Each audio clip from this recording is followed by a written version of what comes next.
Méditation du 12 mai. Hier, l'Éternel avait conclu une alliance avec eux et leur avait donné cet ordre. Vous ne craindrez pas d'autres dieux, vous ne vous prosternerez pas devant eux, vous ne leur rendrez pas de culte et vous ne leur offrirez pas de sacrifice. 2 Rois 17, le verset 35. On trouve la racine hébraïque yar 314 fois dans l'Ancien Testament. Sa signification comprend plusieurs verbes. Craindre, révérer, honorer, respecter, obéir, admirer, louer, vénérer, servir, adorer, rendre culte. En tant qu'adjectif, il signifie terrible, merveilleux, redoutable, majestueux, magnifique, étonnant, formidable, épouvantable et stupéfiant. Yah est utilisé pour faire référence à Dieu et à des êtres ou circonstances sacrées.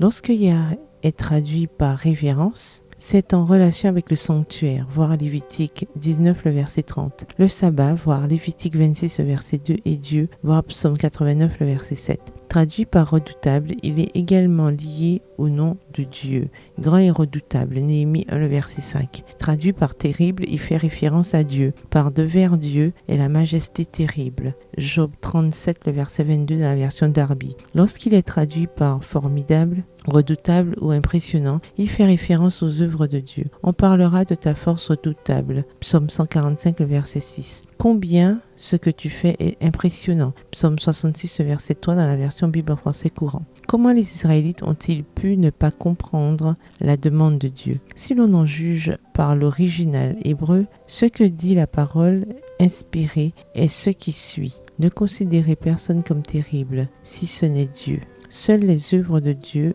sont merveilleuses. Dieu seul est redoutable. Sa majesté est terrible. Lui seul est magnifique, impressionnant, formidable et admirable. La demande divine de ne pas craindre d'autres dieux devrait suffire. Mais il réplique, vous ne craindrez pas d'autres dieux, vous ne vous prosternerez pas devant eux, vous ne leur rendrez pas de culte et vous ne leur offrirez pas de sacrifice. 2 Rois 17, le verset 35. Le mot hébreu pour Dieu dans ce verset est Elohim et il est utilisé pour chef, juge, être divin, ange, Dieu et Dieu en minuscule au pluriel. Elohim apparaît 2606 fois dans la Bible, 2346 fois au singulier comme un nom masculin que l'on peut traduire par Dieu, des majuscules. Nous ne devons craindre, adorer, servir personne d'autre que le juge éternel, notre Elohim, et n'offrir de sacrifice à personne d'autre que lui. Il est plus facile de comprendre que de mettre en pratique. Mais si vous décidez de l'honorer et de le servir, lui seul, Dieu fait le reste. À mon travail, on était mal à l'aise avec ma réticence à travailler le jour du sabbat.